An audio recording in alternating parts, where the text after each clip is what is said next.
Hey, good morning, everyone. Uh, in this line of work, sometimes we play travel roulette. And see, today's Sunday, Friday. I won the travel lottery and got sent to San Bernardino. So I'm in a hotel room in Rancho Cucamonga and uh, came down here for a fire that's actually out. So get to go home today. So it's kind of the quickest fire assignment ever. So, but I've been watching Shelly, kind of in between getting things set up and torn down here. And so, gonna do a report here on the Shelly Fire. It was really active yesterday. So, let's just jump into the maps. I can't really see comments or anything here with the way I got this set up. So,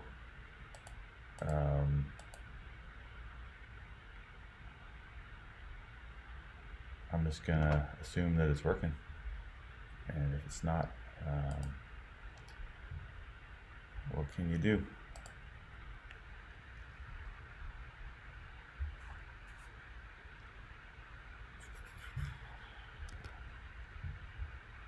All right, so I'm doing this all on my laptop, so it's a little janky. Okay, so Shelly was really active last night. If you live in Etna, this is not news to you, but just gonna look at where it was. So that's working. So here's mapping from last night about midnight, and the fire yesterday.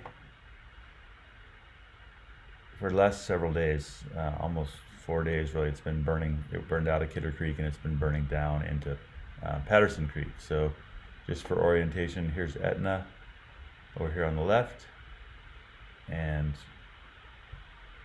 over here is Patterson Creek, and over here is the Kidder Creek camp, and here's Kidder Creek. So fire's been backing down, and kind of what I thought would probably happen was eventually, and they kind of held it a few spots on roads and dozer lines and hand line, and it's kind of the story of this fire. There's a huge amount of kind of valiant effort that goes into working on ambitious plans, and then the fire does what it wants. So elsewhere on the fire, there's been some good success, but they put a huge amount of effort into building a fire line down this key ridge, which was kind of the only real option they had.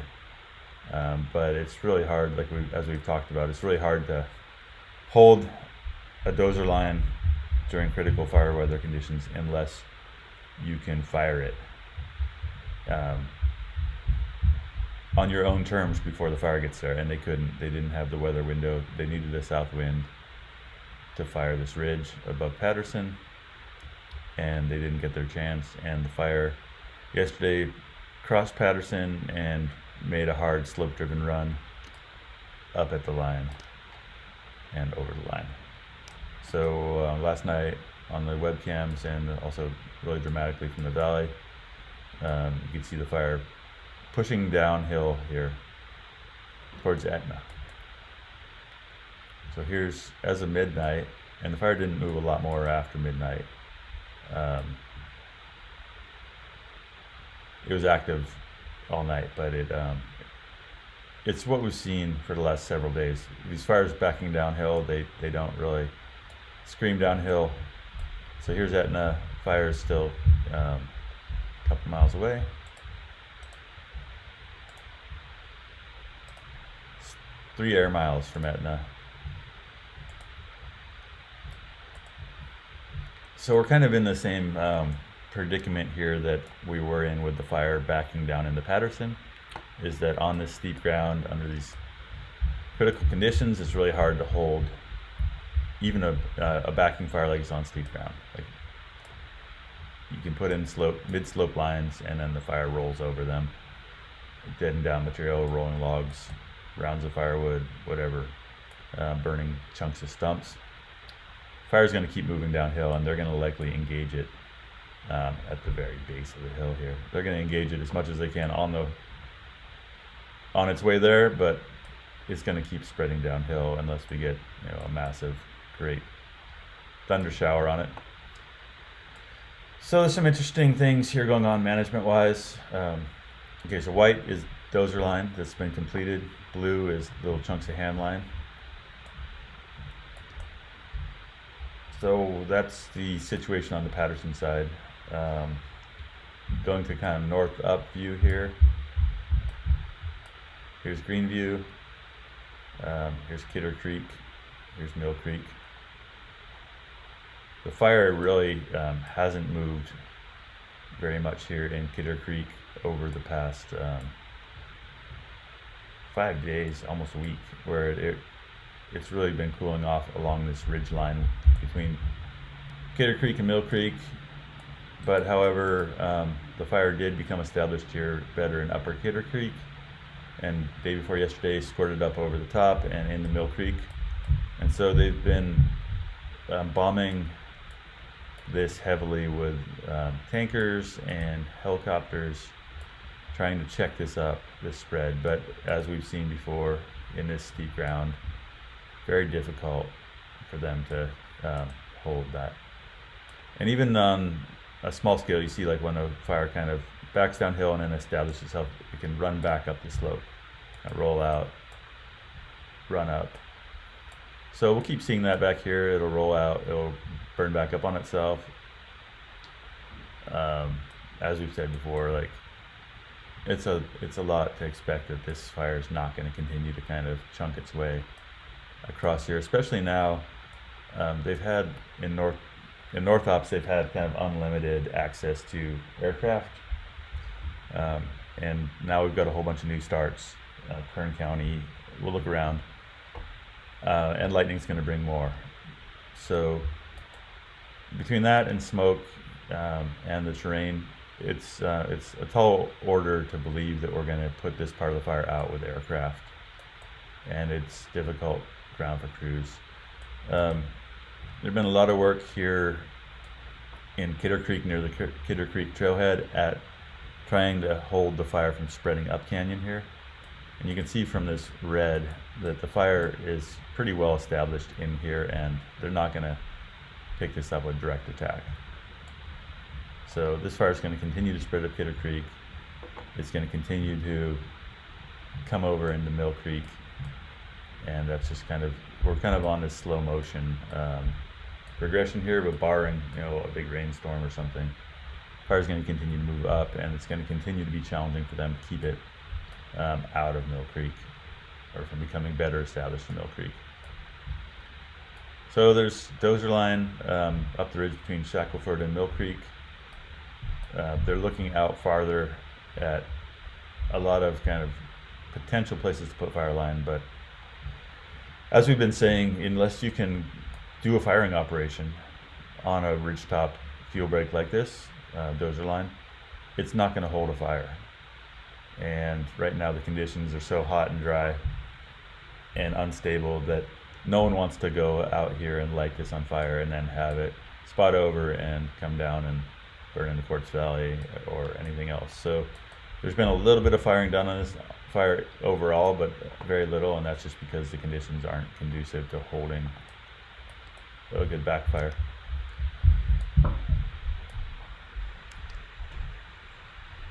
Let's see. Looks like we're still streaming, it says. Okay. So what's next? Here's some mapping from CAL FIRE from their mapping of recent fuel treatments. This fire is still burning on Eco Trust Forest Management EFMI or EFM lands. We talked a bit about their management and that the carbon investment that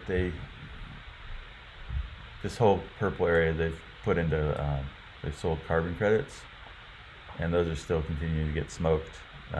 Good chunk of this whole area here, 18,000 acres, and is in one particular carbon investment, and They've burned like at least 8,000 acres of that, maybe half of that. So I had an interesting talk with Danielle Lindler, who runs Jefferson Resources, which is the contractor that manages this land for EcoTrust. And we just talked about how difficult it is for them to really, they want to spend this carbon money to increase the fire resiliency of this landscape and hopefully get to a point where they're growing more older, larger trees. Because when we used to have wide open forests here full of large trees, they could handle fire. And now with fire suppression and logging, we've got these crazy thickets of second and third growth timber. And the biggest trees have all been kind of plucked out of here over the past 100 years. So whoever owns this land is they're not set up for success. They're set up for what we're seeing right now, which is kind of catastrophic replacement of most of these small trees. But the legacy of this land management is just that, let me turn some things off here.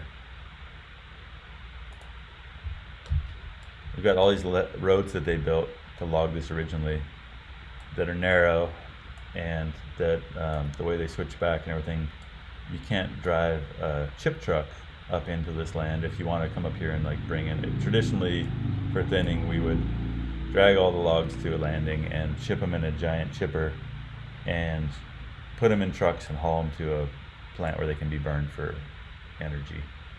And they can't really do that here because the roads are too narrow. The roads are built for log trucks, and log trucks, the way they're built, they can really handle super skinny roads.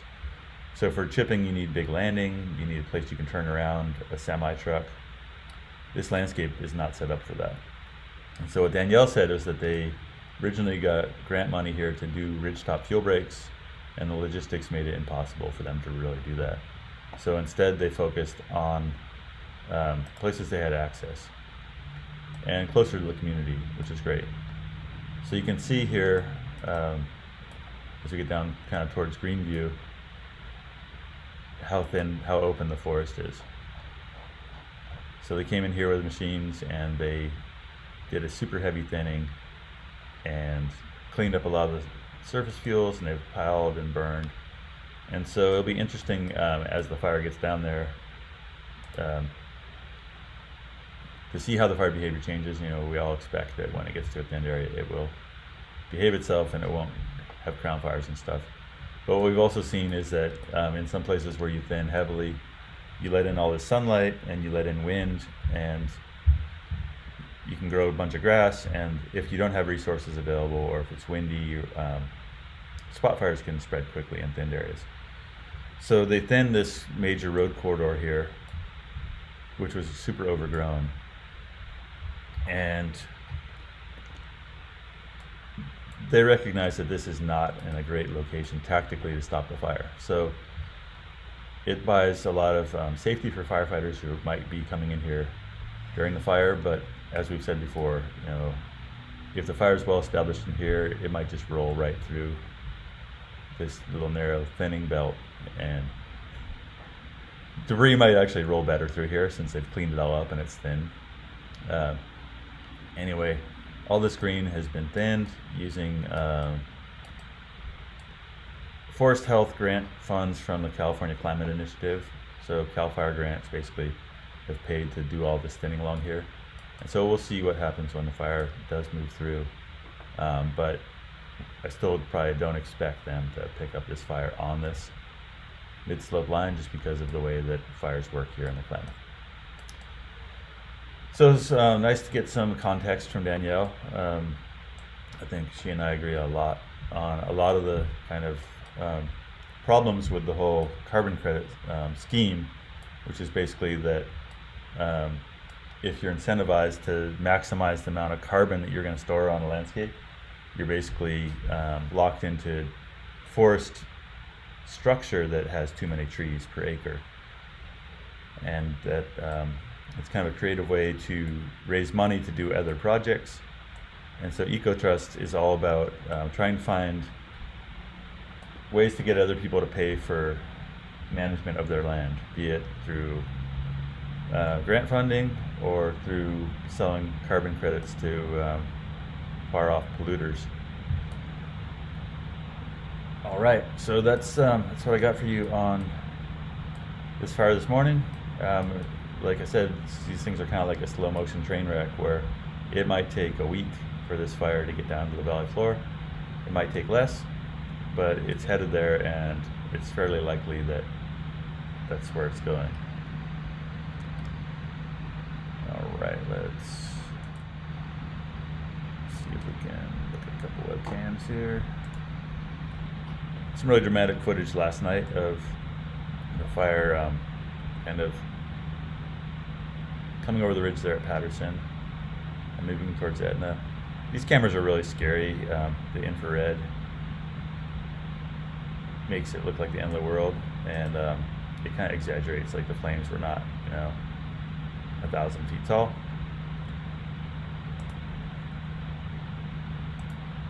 Here's an operations map of the fire. All this squiggly black is dozer line, and I just want to look at like the number of resources in each division. So like between Greenville and just north of Etna, there's on the IAP today 26 fire engines, 210 hand crew firefighters, 7 water tenders, and 11 bulldozers. And then right around Etna proper, there's 30 engines, 100 firefighters of hand crews, and 16 dozers and 9 water tenders. So they're not lacking for resources. They ordered a lot of resources, and some of those are like big urban firefighting trucks, like what we call type 1 engines, with crews from places like Santa Barbara. Anyway, lots of resources, and a lot of this is hurry up and wait. They can't really do a lot with those big urban engines and a lot of the engines until the fire actually comes down into where we're talking about. So just want to talk about the bigger picture right now. Let's see here.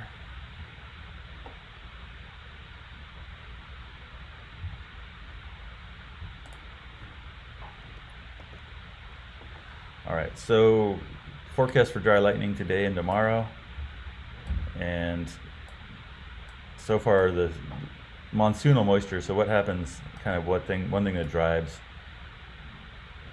monsoonal moisture is, the monsoon is happening down here in Arizona and New Mexico, and there's a lot of moisture in there that's coming from the Gulf and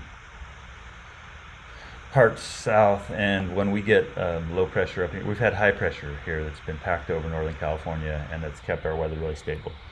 And so now that we've had kind of some low pressure come through and stir up the atmosphere, it's sucking in this monsoonal moisture, which is leading to thunderstorms. So yesterday afternoon, so I'm in San Bernardino, and yesterday over the mountains down here, we had this incredible buildup of cumulus clouds. And then those storms moved up, and they started some pretty good-sized fires in Kern County. So down here around Tehachapi, we've got a new fire that's grown like crazy in the last 12 hours. Some more fire in Kern County, some more stuff up by Taft. Interestingly, showing really no new heat out here, very little new heat on the lake fire. It's really humid yesterday here, which I think is helping in these fine fuel types. So Southern Sierra and Kern County are kind of going off right now. There's a new campaign fire on the Sequoia. They got an incident command team. So these fires are going to draw resources now. They're going to start. A couple days ago, there was just nothing really going on down here except the lake fire. So those are going to start drawing resources. We have a more widespread forecast for dry lightning, so we're going to start having a lot more initial attack, which is going to affect the amount of resources available here for Shelly. And then also in the kind of the bigger picture, we've got a couple of big fires in eastern Oregon around Burns and out here by Unity. That this one is kind of not as active, but they're big enough that they're going to draw other resources. And forest, or the national kind of fire service, is at what they call planning level 4. So it's game on. New starts are going to have less resources available and grow large. So we're really kind of, with this weather change, we're really kind of going into full-on fire season. Going into the third week of July, which is just super typical. So I'm traveling back home today, unless we get diverted along the way. And either way, keep doing what we can. And thank you for supporting the Lookout. Been getting some people ordering Lookout hats. You can check out thelookout.org and the-lookout.org and see our merch, and we appreciate the PayPal donations. That's helping motivate me to do this stuff. You can also do that on our website. Appreciate all your guys' interest and support, and that's it.